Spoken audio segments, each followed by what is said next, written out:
طيب هل المطاعم تضحك علينا بالعروض؟ يعني انا لقيت مطعم فطير اسمه المقام عامل عرض ان اي حاجتين في المنيو عنده ب 200 جنيه، فانا قررت ان انا اغلس عليه واطلب اكتر حاجتين غاليين عنده في المنيو، ونشوف بقى هيوصل لنا ايه وهيوافقوا اصلا ولا لا. فانا هطلب اغلى فطيره فراخ عندهم وهي اللي تشيكن رانش، واغلى فطيره حلوه عندهم وهي القشطه والعسل. ايه، تعالوا نتصل بيه. 15480. خدمة في هذا الرقم في الوقت الحالي. ايه ده؟ هما مش عايزين حد يرن عليهم؟ والله لا هطلب النهارده. بصوا احنا ممكن نطلب واتساب او عن طريق الماسنجر. انا هطلب واحد فطيره تشيكن رانش وواحد فطيره عسل وقشطه. ووصل الاوردر بالسلامه بعد ساعه تقريبا. يلا بينا بقى لحظه الحقيقه. بسم الله.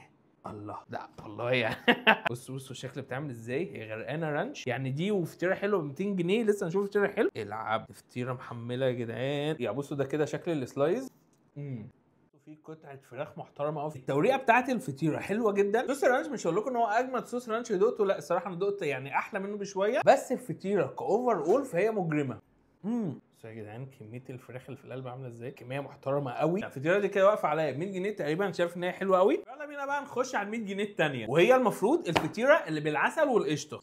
الريحه بتاعتها حلوه قوي، محطوط عليها يا لهوي البتاع في ايه اللي بينقط ميه، يا لهوي الترابيزه اللي حلوه كده، واضح انها غرقانه لبن. انا شايف قشطه اهو. دي كده فطيره كاستر. بص بتنقط.